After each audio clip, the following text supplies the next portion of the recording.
All right, so I would like to say I'm Mr. Streb. I'm your content enrichment specialist for your advanced med surg in the ADN and the BSM program. I'm using this book right now for respiratory emergencies because that's the 265. But if you're in a different program, you can still look at this because respiratory is respiratory regardless. What I always recommend doing is copying and pasting straight from the syllabus. I literally go into your syllabus and I copy the required reading right here. And I go to the book. This is my online book. If you have the medical surgical book, you can request for the online book through Evolve. And y'all, this is what I like to use because I'm not going to carry a big book around. And I pop right here. I know that in chapter 29, I got to go through all of it. This page is 586 through 610. It's kind of a review of respiratory emergencies, but you got to know it. When we get to chapter 27, it's just over chest tube problems. Chapter 24 is just over pulmonary effusion on that page. And then chapter 37 is just these pages right here. So it's very specific. I ain't reading anything I don't need to read. Read extra when you don't remember stuff from 242. Otherwise, just move straight through. So with chapter 29, I start here because it's the whole chapter, basically. I want to start and say this. If you look at your book, the priority concept in this chapter is gas exchange. Where does gas exchange happen? Michelle, you're the only person here, so I'm going to ask you, where does gas exchange happen? And if you don't want to answer, where, ma'am? Oh, I'm sorry, in the alveoli. Yeah, alveoli. So we know gas exchange happens in the lungs. So the problems, if you kind of break it down a little bit, gas exchange is our major exemplar. That's what we need to think about. Interrelated concepts, perfusion and clotting. Everything we're about to talk about down here is either going to be a perfusion problem or a clotting problem. The book tells you exactly what you need to know. We're having a problem with gas exchange in the alveolar spaces caused by either a perfusion issue, we're not getting oxygen into the lungs, or we're not getting oxygen from the outside world into our body so we can perfuse the body. It could be a clot problem. That's all it is. So when we go down and look at the first concept down here, it's a pulmonary embolism. So when you think you have to know what a PE is. A pulmonary embolism is a solid mass that's in your venous circulation that can get lodged somewhere in your lungs. Not in your lungs like in the lobes itself, but in the pulmonary vessels, meaning you're having a clotting problem. So when we think about pulmonary embolism, I want you to think about three types of clots. A pulmonary embolism is a clot to the blood flow to your lungs, meaning there's no gas exchange. Or you could have a heart attack, right? That is a clot of your coronary arteries that supply blood to the actual myocardial tissue. Or a clot in your brain where you have a stroke, which includes blood flow to your brain tissue. That's all we're saying here is a PE is a clot. It's like a heart attack or a stroke of your lungs. That sounds stupid, I know, but for Mr. Streb, it makes sense. So if we understand that, let's talk about it. An embolism, and your book kind of differentiates to an embolism is a blood clot or a thrombus, right? A thrombus is a blood clot.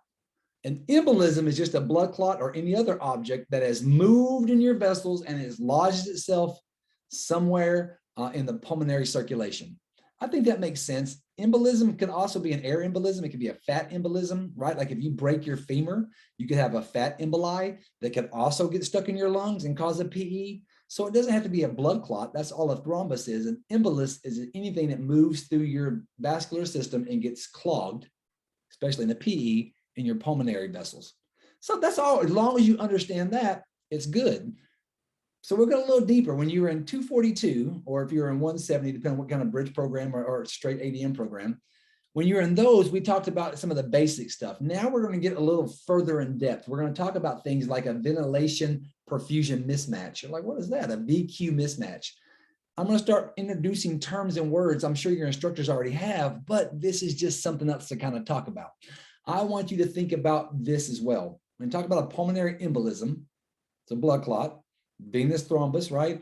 It usually happens on the right side of the heart. So most of it's going to look like right-sided heart failure. It's going to back out into systemic circulation. Why? Blood enters the body from systemic circulation that's deoxygenated. It comes back up the inferior and the superior vena cava.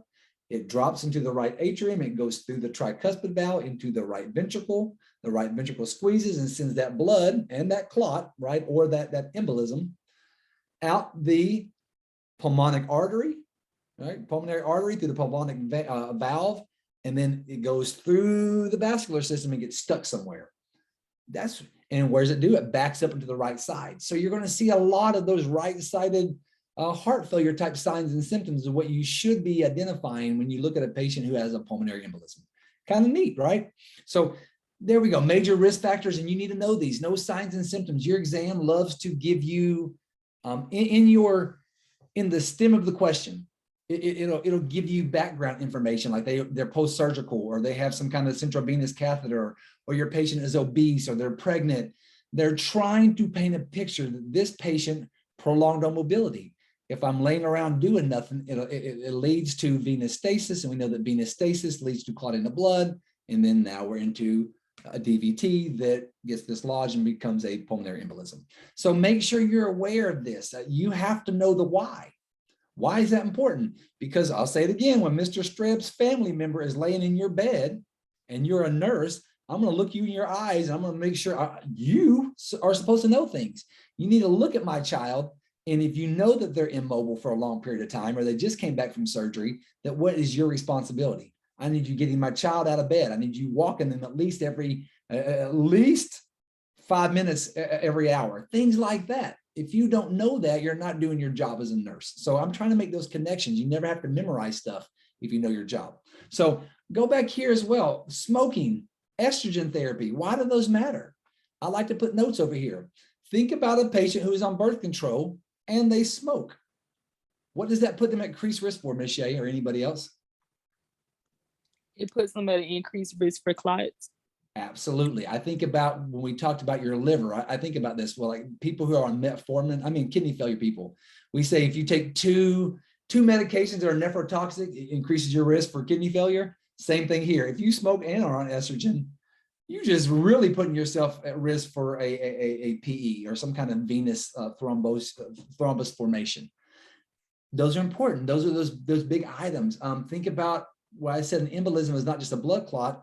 You can have a broken IV catheter. That's why when you discontinue an IV, we say make sure you look at the whole catheter, because if you pull that catheter out and there's a broken piece, you know without a shadow of a doubt you just caused an embolism, because that thing is going to go circulate through the body, and you need to call a rapid response immediately so somebody can figure out what's going on.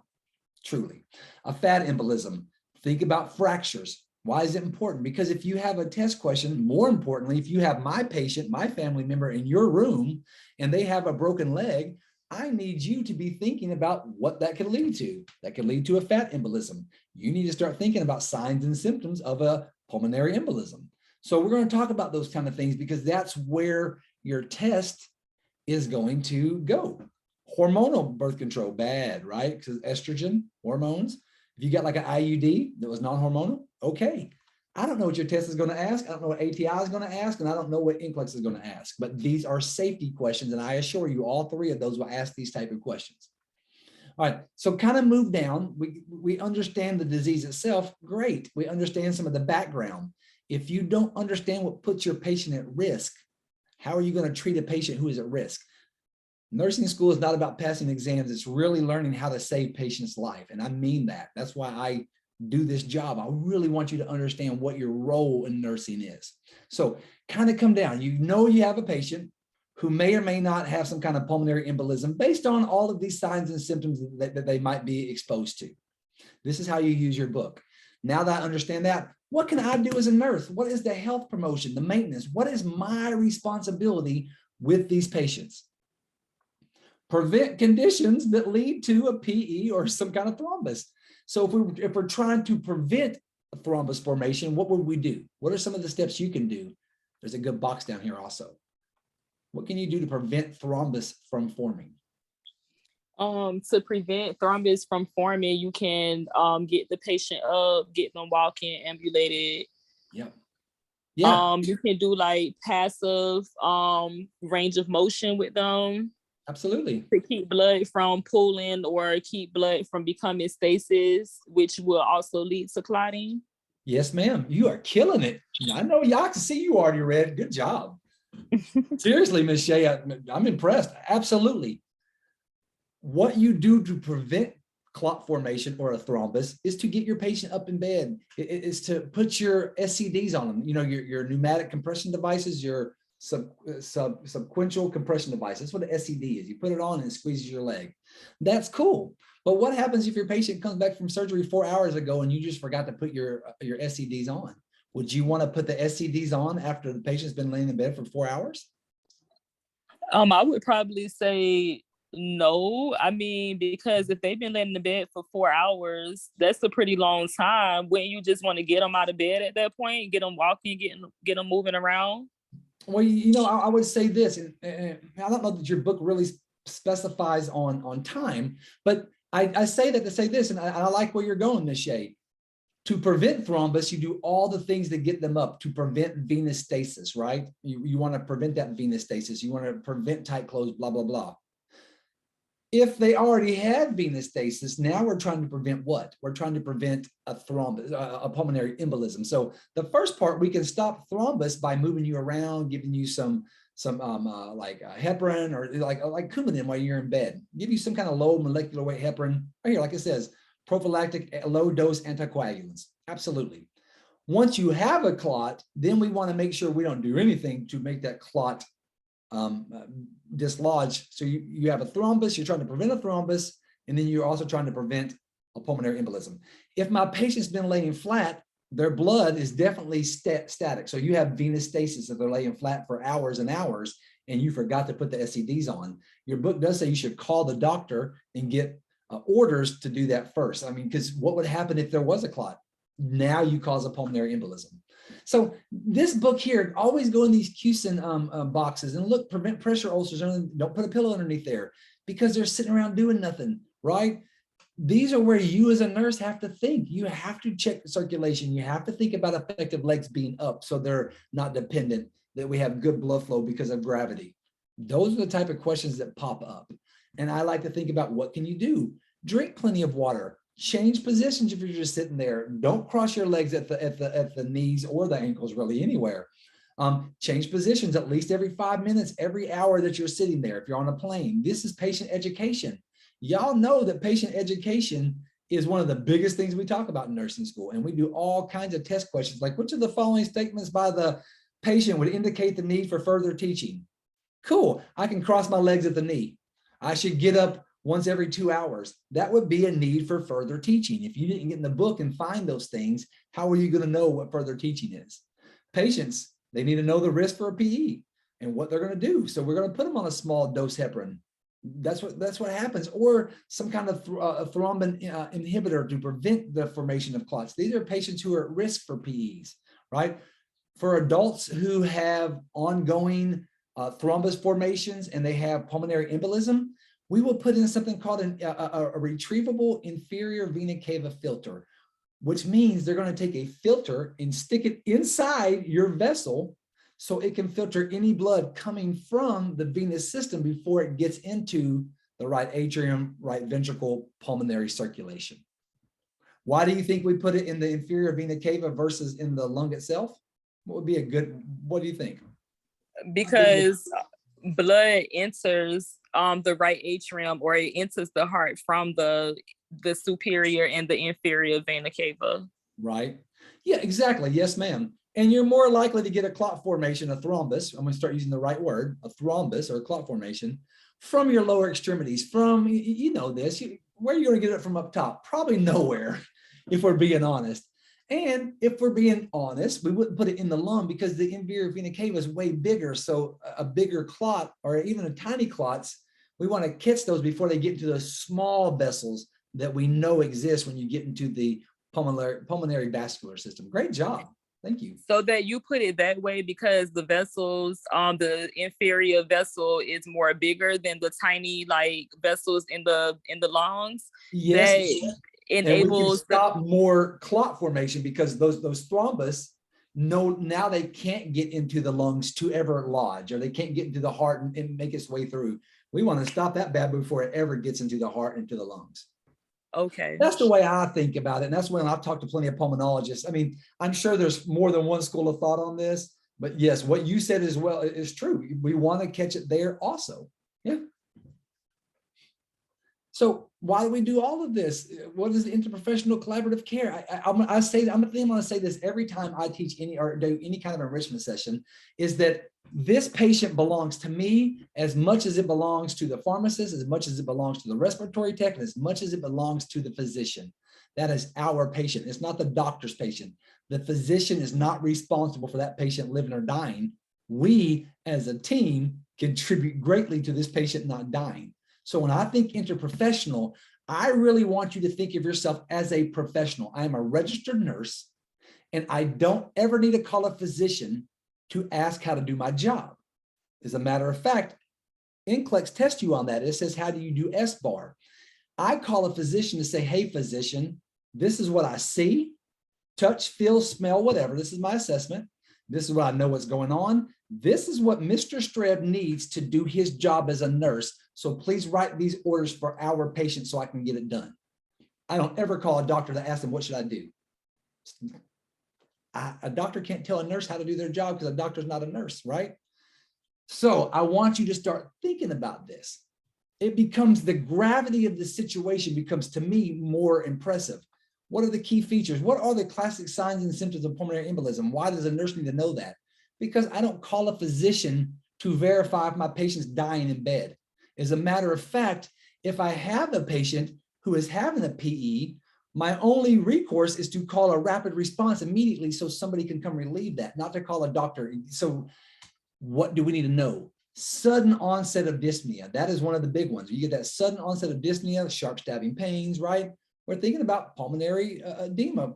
Pulmonary embolism can cause signs and symptoms. A blockage. So you would have a cough, you would have hemoptysis, you would have diaphoresis. These are all signs and symptoms of a lack of perfusion. You would have an increased respiratory rate. Why? Because you're not perfusing correctly. It's always going to go up. Crackles.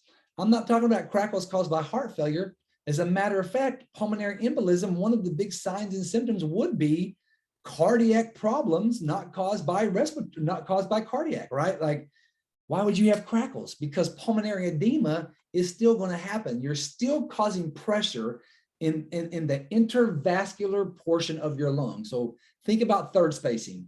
Think about hypertension. Pulmonary embolism is going to lead to pulmonary hypertension, correct? It's going to cause the pressure to build up, and it's still going to cause third spacing. So the fluid is still going to seep out of the vessels into the intervascular tissue, into the alveolar spaces, and you're going to get pulmonary edema, crackles, all of these things. One thing leads to the next. So I'm just trying to make some of these big concepts so it's not so, I know you have to remember, you already know this. These are things you've already learned from last term, right? Respiratory symptoms. You should know what respiratory symptoms look like. If you don't have good gas exchange, you're always going to have the same type of signs and symptoms. Cardiac symptoms, these are not related though to cardiac issues. So you're still going to have tachycardia, because what happens when you're not getting good oxygen to your brain? Cardiac output equals heart rate times stroke volume. Your brain doesn't care what's preventing oxygen getting to there. It knows that it needs to increase the heart rate and increase the stroke volume. It's the only way to increase my cardiac output. So cardiac symptoms will start looking the same. Why would you have distended neck veins? Oh, that's right, because when the blood clot happens in the pulmonary artery, in the pulmonary circulation, it backs into the right ventricle, it backs into the right atrium, it backs into systemic circulation. That's why you have distended neck veins. That's why people get unconscious. Right ventricular failure signs and symptoms are very common with people who are experiencing, I'll go back to the top here, a pulmonary embolism. You don't have to memorize signs and symptoms. You can just think about the pathophysiology, and the same thing that causes you to be a lack of perfusion, same result, right? Does that make sense on any level, I hope?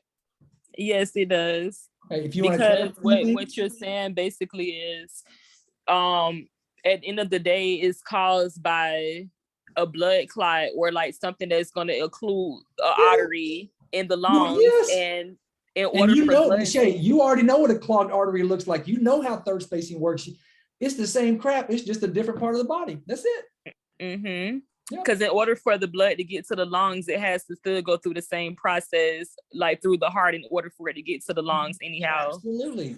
Every artery carries blood away from the heart. The pulmonary, I mean, the pulmonary artery carries blood into the into the lungs. We know that the pulmonary artery, though, is the only artery in the whole body that delivers unoxygenated blood to the lungs. So if that blood that's unoxygenated can never get into the lungs and get into the alveolar spaces, you will never get gas exchange. So we're not saying that every part of the lung is not getting gas exchange, but it depends on where the clot is. If it's a big enough clot and it clots high enough, it could include almost all of your blood flow into the lungs. Most times though, and we're going to talk about that as we go further down, they'll talk about, massive versus little. It depends on how much. It's like a heart attack. It's no different. If you have a major heart attack where all 4 of your coronary arteries are blocked, you die quick because there's no more gas. There's no more nutrients and oxygen get to myocardial tissue. The myocardial tissue dies. That's not really the case here in the lungs. All we're saying is now we get no gas exchange, everything's going to die. It's even worse than a heart attack if it was a real big blockage because there's no gas exchange anywhere. Yeah, even far more damning effects if you're really thinking about it. So I go down here and say the same things. Think about cardiac. Think about what it is we're looking at. Think about those patients with femoral fractures, leg fractures, and that they really could cause a fat embolism, and that could put a patient at risk for whatever. Who knows? You'll get those kind of test questions. I promise. They'll talk about a patient who is a post vehicular motor, what do they call it? Motor vehicle crash, MVA. You have a patient post MVA with left femoral fracture, or they'll say the patient's in some kind of traction. If they have a traction on their leg, they had a femoral fracture. They're not going to tell you everything. They're going to say, you're a nurse. And in one more quarter, you're about to graduate. If you can't look at a patient laying in bed who had a leg fracture and you don't understand why they might have shortness of breath, you don't deserve to be a registered nurse. And I agree with them 100%. Because if you kill my child, I don't care what your reason is. So I say it that way on purpose. Y'all nurses have an important job. We don't wipe front to back. We are not the doctor's go-to. We are not flight attendants. We're not. We look at people's loved ones and make sure they don't die. And we call the physician to tell them how to treat a patient so they don't die. If that's not how you're studying, start studying that way. So lab assessments. Y'all know you have to know lab assessments. There's going to be ABGs.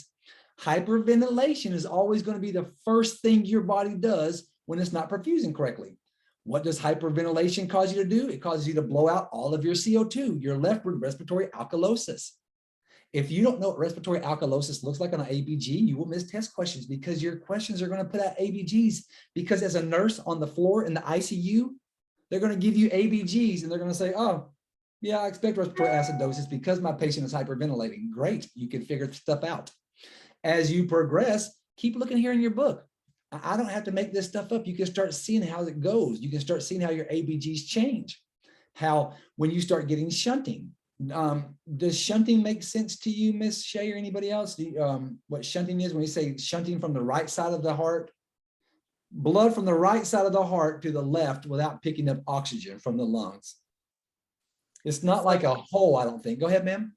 Oh, so that means that like when the blood is getting ready to go through the circulation to get to the lungs to pick up oxygenation, it's not doing it. So it shunts back over to the right without being oxygenated? Yeah, I think so, yeah, I think some of that. I do. What I see more than anything, when you think about a pulmonary embolism, it starts to back up on the right-hand side. Everything starts to get diluted. In this case, if I have all this deoxygenated blood coming back into the right ventricle and it's trying to get into the lungs, now the blood flow into the lungs is less, and I'm still going to have less blood volume. So I'm still going to have less and less and less. Not all of the blood your venous blood is not 100% devoid of oxygen. It's not. There's still oxygen in there. So oxygen that returns to the heart still provides more oxygen still. Now we're just getting less oxygenated blood in there. So it's the same effect. When we say shunting, we just have a left-sided heart that is pumping out blood with less oxygen than it typically should. That's what shunting is to me. So don't get too confused by those words.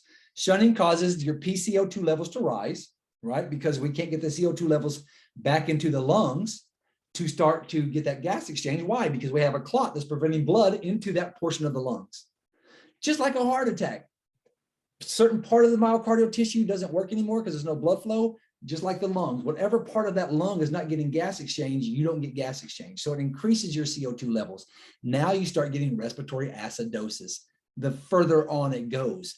I just want you to know that. And then eventually metabolic acidosis occurs, because what happens when you don't perfuse your tissues, it starts to break down and release lactic acid. I love when you know what is happening in the body. You never have to memorize anything. You can just look at the body and understand, this is caused by this. And that's where, y'all, you have to be here at some point. You might not get it all, but you're going to struggle on exams if you can't make these connections. That is exactly what your nursing instructors are trying to get you to do. That's why Mr. Streb is making these connections for you. And that's why every test you have will talk about signs and symptoms. It will use assessment data for you, and you will have to determine what you can do about it. That's it. So some of the other labs, they are going to do differential stuff. They're going to pull troponins to make sure you're not having a heart attack, because what else makes you have shortness of breath and dyspnea? An MI. They're also going to look for hypertension, because what else can cause you to have buildup of fluid in your lungs? Just hypertension. So they'll do the BNP, they'll do the troponins to rule out those. They'll do a D dimer to see what's going on. We know that D dimers rise when there's fibrinous changes, right? When we think about clots, exactly there. When the value is normal or low, it can rule out a PE. But if it's high, it doesn't rule out a PE. It just says you still have a PE. So D dimers work also for PEs. You got to know what a D dimer is, because you might get a D dimer on a test. This is how you're going to have to use your book when you read. There's a lot of stuff you can skip over. Imaging. Is there anything in here that I need to worry about for a nurse? So if not, I kind of move through it. The priority interprofessional collaborative problems. Great. I'm an interprofessional collaborative people. So what my priority is matters to me as well. Hypoxemia due to the mismatch of what? Perfusion and gas exchange. That's what we're about to get into next. So I'm just letting you see how to use the book and see what the book wants you to do. Look at the key features. Those are signs and symptoms. If you can't recognize those, you're going to miss test questions. If you don't know what some of the other symptoms are or why you might have distended neck vein, it's leading the picture. This just makes you a better nurse. All right, so as we get down to this last part here, hypoxemia due to the mismatch. I'm going to talk more about this mismatch as we kind of progress down a little bit, because that's what it's telling you to do. And what I mean, so let me ask you this question real quick. What is the difference between perfusion and gas exchange, if you know? Or just give me your best understanding. To me, I think of perfusion as like basically a good good blood supply, being able to perfuse and get to all of the body tissue and organs, and oxygenation. Yes, ma'am. To me, with oxygenation, I think of it as basically being able to give the tissue and the organ like energy. Like that's kind of how I think of oxygen. Yeah, that's what oxygen does. Oxygen is what you need it to metabolize stuff. You need it to live and survive. You need it for cell growth. And yeah, absolutely. So perfusion is taking that oxygen. Perfusion to me is oxygenation. Perfusion is getting the oxygen to the end user. Absolutely.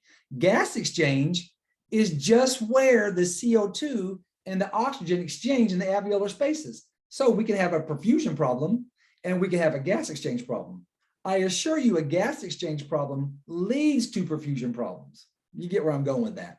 So we're going to look at some of those mismatches and where, because where the problem is occurring helps us figure out the signs and symptoms, and more importantly, what we can do to treat that. I want to say this though, when you think about hypoxemia, because that's what hypoxemia is, right? We're saying a mismatch of lung perfusion. So we're getting outside air, right? From the outside inside, but we're not getting gas exchange. How? What's causing that? That's what we're about to look at. So when a patient has a sudden onset of dyspnea or chest pain or any other kind of symptom respiratory impairment, call who? Rapid response. There is nothing you or I are going to do for a PE by ourselves. As a nurse, my job with a pulmonary embolism is A, to prevent you from getting a pulmonary embolism, first and foremost, by knowing the risk factors, so I can prevent you from laying in bed too darn long, and I can get your SCDs on. That's the nurse's role. When I get to the point where everything I've done does not work anymore, and now you have a sudden onset of dyspnea, I can't treat a clot in your lungs. I have to call the physician to order certain things and procedures and higher level of care than what I can provide as a nurse. That's my role. In the meantime, I apply oxygen. I reassure the patient. Why? Because if I can decrease your anxiety, I decrease the oxygen demand and workload of your heart. I can elevate the head of the bed, once again, because of gravity. If you know what you're doing, if you know where you fit into the whole picture in the hospital, you realize how important you are and how much more you have to study, because you're not calling the doctor for help. You're calling the doctor to tell the doctor what they need to do to help our patient. I hope that really resonates. There's a lot of stuff we can do. We can go in there and we can remove clots. We can give anticoagulation stuff. We can do the fibrin therapy, all kinds of stuff. So if you go down here in this book, in the CUSUM book, Best Practices for Patient Safety and Quality Care, because that's what everything is about, this is how you manage pulmonary embolisms. You can look at this. The first part I need to highlight, because you should know that if you give oxygen, you reassess, do all the things you can do to promote oxygenation and decrease workload of the heart and oxygen demand. That's all you got to do. Assess respiratory status every so often, like 30 minutes. Listen, look, listen, feel. Compare blood pressures on right and left arms. This will let you know if it's a cardiac problem or more of a pulmonary problem, right? Think about the backup in the left side versus the right side. Think about the quality of pulses. If I have good quality pulses on the left side and they're, or not good quality on the left side, they're weak and thready, I might have hypotension on that side because I have a clot and I'm not getting good blood flow back into the left ventricle for cardiac output. But I might have bounding pulses on the right side because now I have that backup because of the PE. It starts making sense, right? These are the big picture items. You have to be able to see this. Think about what we're going to need. We're going to have to do the CBC, and we're going to have to look at platelet counts, the PTT, the PT, the INRs, the D-dimers. If you don't know what any of those lab values are, I assure you on a test, you're going to miss questions. This is what I was talking about a minute ago. If you had a massive PE, how you treat that is way different than you would treat with a low risk PE. Why? If I have a massive pulmonary embolism and I am blocking blood flow into my lungs and gas exchange, I'm not going to get good tissue oxygenation on the other side. So the immediate thing I'm going to do is go in there and try to do a clot buster and break it up, a TPA, right? Something to go in there and fix that. That's the main thing. If you go back to cardiac, I'm just trying to relate things to you guys. So you don't have to memorize it or think of stuff. If you had somebody with a STEMI, that means they had 100% blockage. We call that a myocardial infarction. They go in there and they would do an angiogram to relieve the clot, or TPA. Same thing here. We have to get that clot out or we're going to die soon. A low risk, we could try something else first, because if we give you a clot buster, your increased risk of dying from bleeding is higher than it would have been if we just tried something else first. So it always depends on severity. I don't know if that's important or not. I just want you to know, if you're monitoring your patient, think about what you're monitoring for and why you're monitoring for it and what these things might actually show and what they might actually mean. Some of the drug therapy, like I said, immediately with anticoagulants to prevent an embolus enlargement. But they're also going to be on two types of medication. They're going to be on both heparin and warfarin on some of these patients. And I know that scares the crap out of some of you people. So yeah, drug therapy begins immediately with anticoagulants because we're trying to prevent further embolus formation or enlargement, or more clotting, if you will. So know that you have to have a therapeutic PT T value. If you don't know that a PTT is 11 to 12 and a half seconds, you're not going to know what a normal range is, and you can't figure out what therapeutic is, right? Because therapeutic is 1.5 to 2.5 times what? Over here in my notes, Mr. Streb puts them in his notes. Copy and paste it straight from the book. It's also down here. I'll show you down here where to find those lab values, but I just like to put my own stuff in here. This came straight from the Galen's standardized lab value. Where did I get that from? That's in every one of your courses. I literally just pulled up and copy and paste. You don't have to guess. We give you all the stuff you need. So make sure you have your resources, put it in your margins so you can go back and refer to it. Important stuff. You can use your book. How do I do that? You can just click anywhere on your book, right? You can click on it like that, add a note, and then put a note over here. You can highlight stuff. You can create flashcards. You can read aloud from here if you want to. If you're tired of reading, let the book read to you. I'm serious. Use stuff. So make sure you know some lab values. Make sure you understand that anticoagulants, right? If we use warfarin, how do we give you, what's the antidote if we need to stop it? Heparin, the antidote is vitamin K, or warfarin, right? The antidote for heparin is protamine sulfate. The antidote for warfarin is vitamin K. I would highly recommend you learn those two things. I've seen those on every standardized exam I've ever seen anywhere. Mr. Streb will just go ahead and copy and probably go ahead and add another note over here because I like adding notes, y'all. When I come back to teach this again, I'm not going to reread everything. That's too much work. Understand what the antidote is. If you have somebody on heparin and you don't know how to stop them from bleeding to death, you probably should know that. So go back and make sure you understand these things because they will show up on exams. I didn't mean to highlight all of that. That is not what I wanted to do. Nope. Oh, well, we'll fix that later. There we go. All right. I'll say go back, and we've already talked about the surgical interventions. They could do an embolectomy. They could go out there and try to remove it, but the inferior vena cava filtration is a big thing because it prevents the PE. Notice in my notes over here what I said. The antidote for heparin is over here. The liver cannot metabolize vitamin K in liver failure. Remember we talked about that for the last exam, for exam 1? We talked about how the liver fails. Yeah. I just want you to start making these connections. I don't want you to memorize stuff. I want you to actually learn what a nurse is supposed to know, because that's going to help you understand clotting and perfusion and all of these things. All right. So the patient with a PE is expected to have appropriate clotting. That is what we need to do. If you were to ask me, Mr. Streb, what do nurses do? Nurses add PI. If you look at the book, it talks about assessment and diagnosing and planning. My planning is really a goal. My goal is the patient with a PE will have appropriate clotting and remain free of bleeding by discharge.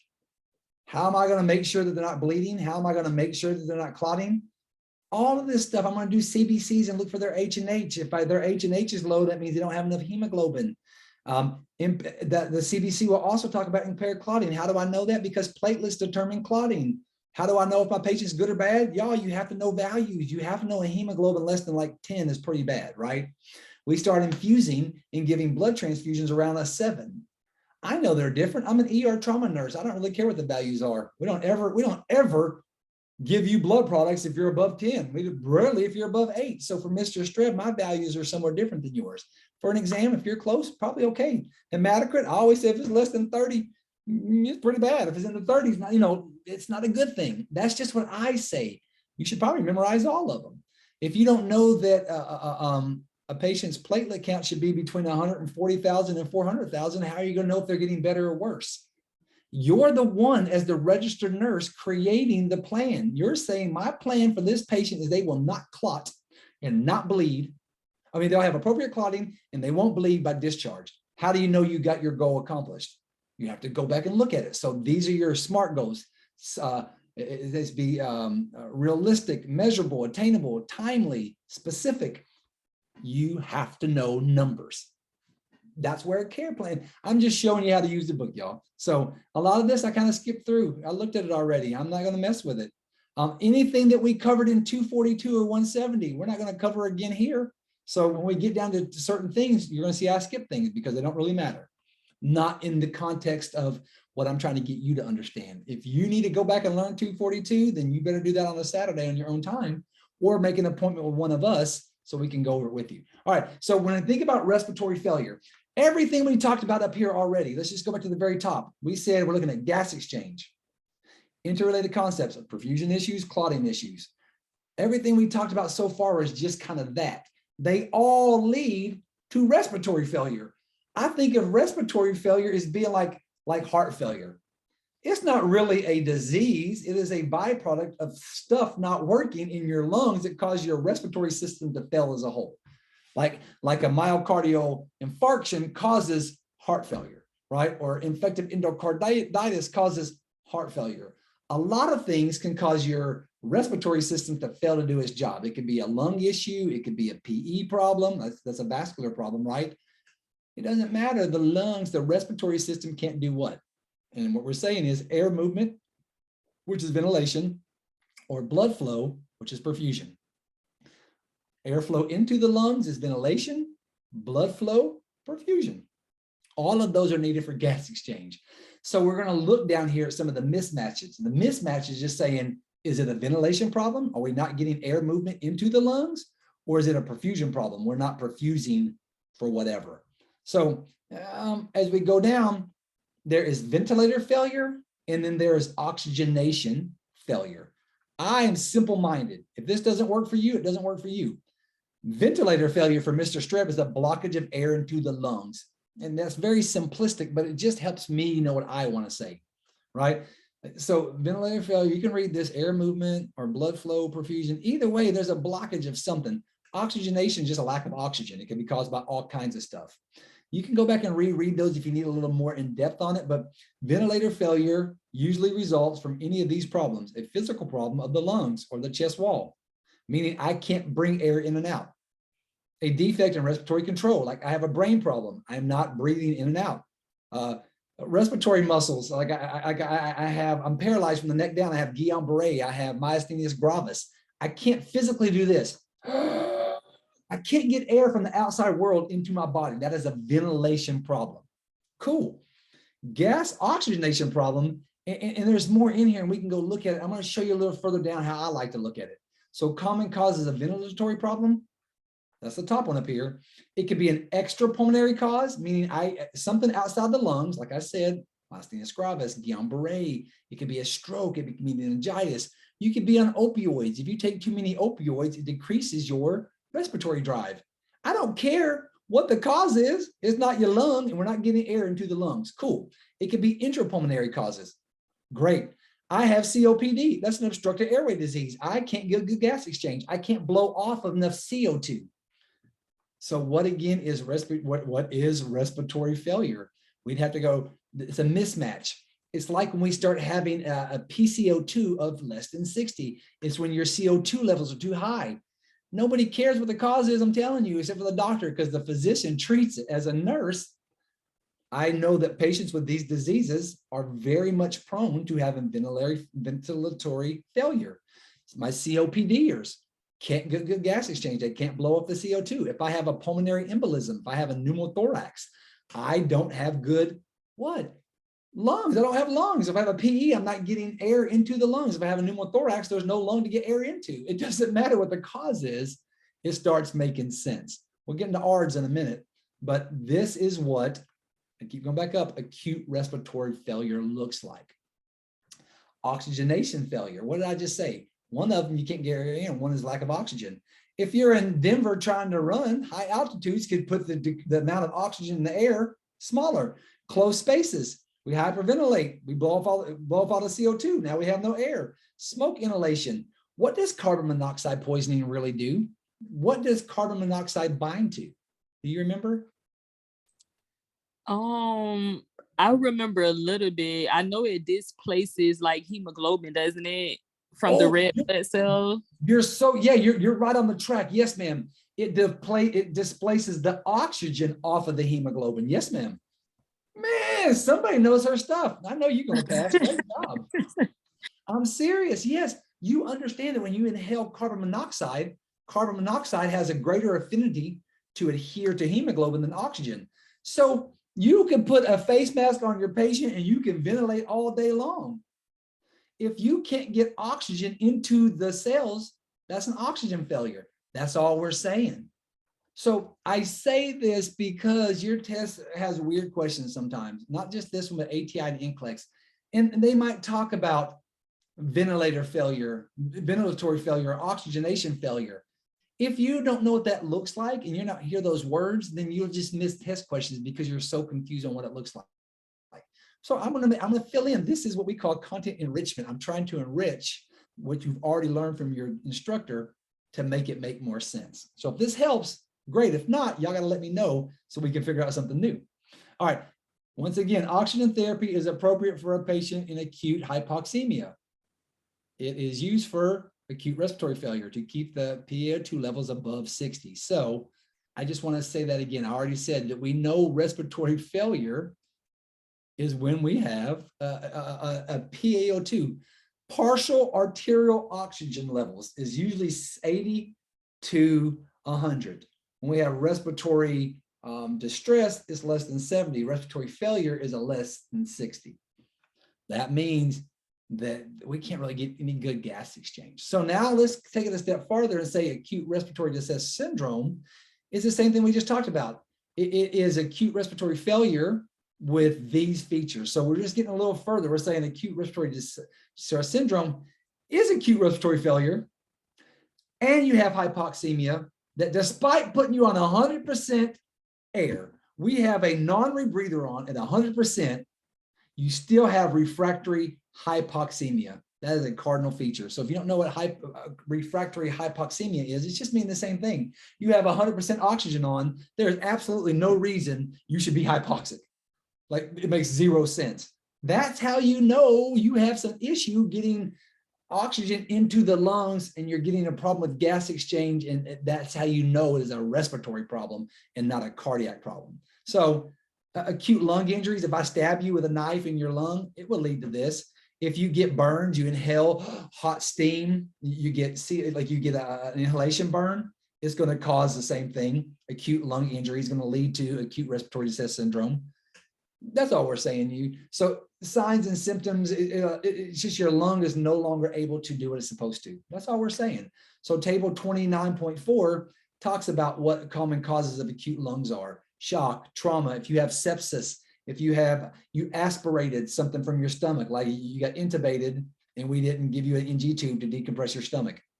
Congratulations, you just almost killed grandma because she has an acute lung injury that is going to lead to acute respiratory distress syndrome. Yeah, these words don't matter. This is something the doctor uses to diagnose somebody. You understanding what they are and how they look to you as a nurse and what you need to be aware of. I'm just looking for what are the causes, because on the test, when I see the cause, forget test. You know what your real test is in life? Every morning when you walk into the hospital and they say, here's your 5 patients. Your first test is priority patient. Who do I see first? And then you walk into your patient's room, you got 12 orders. Priority intervention. Which patient action do I do first? We're preparing you on these exams to walk into a patient's room and figure out what is my priority patient? What is my priority intervention? What do these signs and symptoms or this patient history tell me about the patient laying in bed? Because I can't determine who to see first if I don't understand what I'm looking at. So if you ask Mr. Streb how to be successful as a nurse, you have to know causes, assessment data, nursing interventions. I promise you it'll help you. All right, so a lot of this stuff is still in here. I skip over because we talked about some of these other places. I'm going to go down to the bottom here because we're coming up on an hour anyway. I'm not going to stop until I'm done with this chapter. We've already talked about ET tubes a little bit in 242, but we never talked about mechanical ventilation. Y'all, mechanical ventilation is a big one. So this one can be harder. It's harder for me because I haven't been in my trauma center in a hot minute, right? I haven't been in the ICU. The ICU is where we have more ventilator patients than anywhere else. Do we have them in the ER? If we're holding, because we have too many people in the ICU, but typically as an ER dude, I'll put you on there for a hot minute. I know a few settings, and I need to get you to an ICU nurse who is way better at their job of keeping you alive for long periods of time than I am as an ER nurse. I'm keeping you alive right now until somebody smarter comes along to keep you alive longer, if that makes any sense.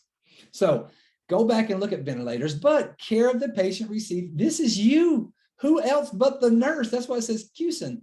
QSIN is quality standards, and we're talking about in nursing. This is nursing. So what are the patient safety and quality care? Go back and look at these. Just make sure you understand what your role is. I can't read them all to you. I don't know possibly what they'd ever know, but maintain the head of the bed more than 30 degrees because of aspiration and ventilation. Y'all, that's a no-brainer. If you walk into a room, why would NCLEX would love to ask you this question because that's low-hanging fruit. If you walk in a room and the bed is at 15 degrees and the patient's intubated on a ventilator, you already know that you're going to kill your grandma. So make sure you put the head of the bed up. Review every 8 hours. Make sure you know alarm settings. I'm going to show you alarms down here on the bottom because it is important to know those. If anything just looks important, like something you should memorize, you should probably memorize it. That's all I'm trying to let you know. Different kinds of modes. This is probably new to most of you. There are different kind of modes that the physician, not the nurse, the physician will give the patient certain settings that the physician decides is best for that patient. That is the physician's role. My role as a nurse is to understand what these are and understand what the settings are. So when something is wrong, I can call the physician and ask for them to change something. So there's an assist control, and I won't get into all of them, but it's saying that if I am a patient who can breathe partially on my own, the ventilator takes over to work for breathing on the patient. So if I can breathe on my own, I don't need it. If I might need some, like, so you can set it where the machine will breathe for you. It does not trigger spontaneous breath. A ventilatory pattern is just going to breathe for you. This mode of ventilation can be used either for pressure rate, blah, blah, blah. You can figure it out on your own. It gives you advantages and disadvantages. I don't think this is really what we're trying to get you to do. I just want you to understand that there are different ones. Synchronized, intermittent, mandatory. So think about this. On certain patients, they might breathe on their own. And you're saying, I want the physician saying, I want this patient to breathe 20 times a minute. I want the volume to be this much. I want the rate to be this much, blah, blah, blah. If the patient breathes on their own 30 times a minute, then the machine won't kick in for them, right? If it only breathes 22 times a minute and it's supposed to be 30, then it'll breathe an extra 8 times for them. If I'm supposed to inhale 500, I'm just going to make something up. We want a volume of 500. So I'll take a deep breath. I get 500. The machine won't push any harder. But if I take a deep breath and only get 300 in, it'll push harder to give me the extra 200. That's what the ventilator can do. So somebody smarter than me who does this for a living, and I don't mean smarter in any way, I'm smarter than anybody I know. Not really, but whatever. That's their job. They're smarter at their job than I am. So there are different ones. Y'all have all heard of CPAP and BiPAP, right? That is something that a lot of people use at home. Continuous positive airway pressure by level. That's what BiPAP. What are we talking about? What are we trying to do? We're just trying to keep the alveolar spaces open. We're trying to keep it where when you take a deep breath, the lungs are already open. It keeps that pressure there. It helps you get higher inspired lung feeling, things like that. All right, so go back and read that. If you have more questions, definitely make an appointment with either myself or Nancy McConnell one-on-one, and we can go over ventilator settings with you. Down here, you are going to have to know certain things like tidal volume. What is tidal volume? That's the volume of air that the patient receives on each breath. So when you're doing clinicals in 265, you're going to be in the ICU. I need you to understand that's what tidal volume is. When the doctor sets it, it's saying, this is the inspired amount of oxygen or air I want going in. That's all they're trying to say. Rate, you know what the rate is, 10 to 14. Fraction of inspired oxygen. This is the level. Do we want it to be 100% air or 21%? It depends on the patient. If they had a pulmonary embolism and I had them intubated and had all this going on, you know, it kind of goes from there. Peak airway pressure, that's your PIP. We talked about that previously, I think, where trying to, it's the pressure. It talks about tidal volume, so we don't blow the lung out, basically. So tidal volume is the amount of air you want to put in the lung. PIP, make sure we don't have too much pressure, because what happens if you put too much pressure into your lung? What do you think results? The lung is going to pop, so pneumothorax. You got it. Man, I'm telling you, you know what you're doing. I love it. Yeah, so that would be it. And then positive end pressure, positive end expiratory pressure is saying that we can't blow all the air out of our lungs. If we did, the alveolar spaces would collapse because they have that surfactant in there. They'd be all sticky, and it would be even harder to take a deep breath. So they're going to set PEEP. We talk about PEEP all the time. It improves oxygenation by enhancing gas exchange. It prevents atelectasis, all of these things. So it's usually set around 5 or so, but it can be increased. I just want you to know, I don't know what your test is going to ask you, but more importantly, you never know what your patient's going to have. So you need to know certain things. Don't be crazy with it. Just know what they are. So if you hear it on an exam, it's not so crazy. Know some normal values, because they might say, hey, which of the following would you follow up on? Or which of the actions by the newly hired nurse would require immediate intervention by the charge nurse? And if they set the PEEP to, 40 or something, I don't know. You get what I'm saying. If you know normals, you can look for abnormals. All right, and then down here, it starts talking about your high pressure alarms and your low pressure alarms. This is Mr. Streb. I told you I'm not an ICU nurse. I'm a critical care nurse. I like the ER, the trauma. I don't really care about the ICU. I don't joke. I say this with all due respect. The ICU was full of patients that would be dead if it weren't for the ICU nurses and physicians there treating them. It's just the truth. And then a lot of times they heal and then they get downgraded and they live. It takes a special kind of nurse to be an ICU nurse. If you don't look at ICU nurses with a little bit more respect and a little more admiration, you probably should. They know their stuff. When I think about a high pressure alarm, I think about an occlusion, biting the tube, a clot. Go down here and look at it. If you have a patient who is not perfusing correctly, what's the first sign of a lack of perfusion? Is cognitive changes. They might get agitated, start biting their tube, so they make the problem even worse. Just these, if you hear a high pressure alarm, you need to go back and check things for high pressure. A pneumothorax, that would cause pressure buildup, right? An obstruction, pressure, they're biting. Low volume is an air leak. That's what we're talking about. There's a leak somewhere in this system. You need to figure it out. That's kind of the way I look at both of those. It makes it way easier for me, and it works on almost every test. As a nurse, go out and assess your patient. Assess and care for the ET tube, the tracheostomy. You have to think about secretions and increase peak airway pressure. Why? Because if that PIP goes up, I said that PIP is the pressure of us trying to push air to the lungs, because increased pressure will cause a pneumothorax. You already said that, Miss Allen. Thank you so much. I appreciate you saying that. That's why it's important for you to suction. That's why you're going to see test questions on your exams about sitting the bed up a certain angle and checking for how to prevent hospital-acquired or ventilator-acquired pneumonia. It's doing the stuff that you have to do. It's doing these steps right here. All of this stuff.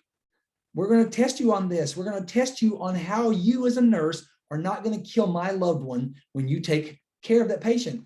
And every time I study and every time I teach, I think about killing patients, because what do you never want to do as a nurse? You don't want to make the patient worse or dead. Yeah. So how do we prevent ventilator-acquired pneumonia? Keep the head of the bed elevated 30. Perform oral you get it. Think about this ulcer prophylaxis. Think about preventing aspirations, pulmonary hygiene. All of these things are what you can do to make sure the patient's length of stay is not increased because we screwed up. If you can do these type of things and you can really start reading your book this way, you'll be better off. Trauma, I'll stick here. You know what happens. Trauma leads to gas exchange problems. So flailed chest, this is a broken chest. This is a broken rib. It's 2 or more ribs broken in 3 or more places, right? Or 3 or more ribs broken in 2 or more places. There you go. You have a chunk of ribs broken, and what it looks like is paradoxical motion. What that means is, as I take a deep breath, my lungs expand, my chest cavity expands. As I exhale, it falls. If I have a broken piece of rib, when I take a deep breath, you get paradoxical motion. As my chest expands, this part goes in, and as I exhale, they're opposite. That's paradoxical motion. You've also heard that term when they say paradoxical pulses or paradoxical heartbeats or whatever, meaning you have differences on either side. So that's paradoxical motion. Kind of cool. It really is bad, because if you broke 3 or more ribs in 2 or more places, you have a lot of sharp little knives going the opposite direction. And as your lungs start to expand and those sharp bones go toward the lung, what do you think is going to happen? Pneumothorax, more than likely. And that is problematic, because now with a pneumothorax, we already know what pneumothorax looks like. We don't have to think about or learn anything new. Just know that a chest, flailed chest, paradoxical motion, and the patient's probably going to have a pneumothorax. So what can we do about this? We need to know what kind of patients are at risk for this. So think about traumas, think about falls, high impacts. We usually put some kind of large, heavy dressing on it, something that puts pressure to keep the paradoxical motion as minimal as possible. If we're in Afghanistan and this happens, if we're in Kuwait in theater, because I'm 24 years in the Navy, we take a sandbag or a heavy canteen and put it on there to keep that motion more the same direction. If you know those kind of things, you're fine. Make sure you know what a hemothorax is. That's blood in the thoracic cavity. Pneumo is air in the thoracic cavity. A tension pneumothorax is a little bit worse. A tension pneumothorax is what happens when you get, an opening into your chest, right? So I think about a sucking chest wound a lot of times. For me, this is what I think about. I think about you get an entry wound into your chest cavity where air from the outside world starts filling your thoracic cavity with air, and it deflates your lung. A tension pneumothorax, if I were to cover that opening with an occlusive dressing, and I burped it and let the air come out or whatever with a one-way valve, that air would start to come out of my thoracic cavity, my lung would start to expand, good to go. A tension pneumothorax is when the air can't leave. So if I have a hole here and I cover it all the way completely, or if I have a chest tube in and the chest tube gets occluded and it can't drain, what happens? All the air starts to fill that thoracic cavity. There's no place for it to go away. They call that a tension pneumothorax. It starts to fill and fill and fill and fill. and then it can no longer get rid of any of the air, to the point where it can even reduce cardiac output because the pressure starts to occlude the heart and cause a tamponade of both the lungs and the heart. That's what a tension pneumothorax is. What do you do to treat that?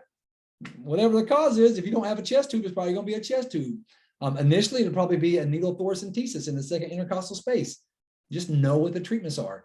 For all of these, chest tubes are what you're going to get. Chest tube for a pneumothorax, probably a little upper hemothorax, fifth intercostal space, mid axillary line. You kind of get what's going on there.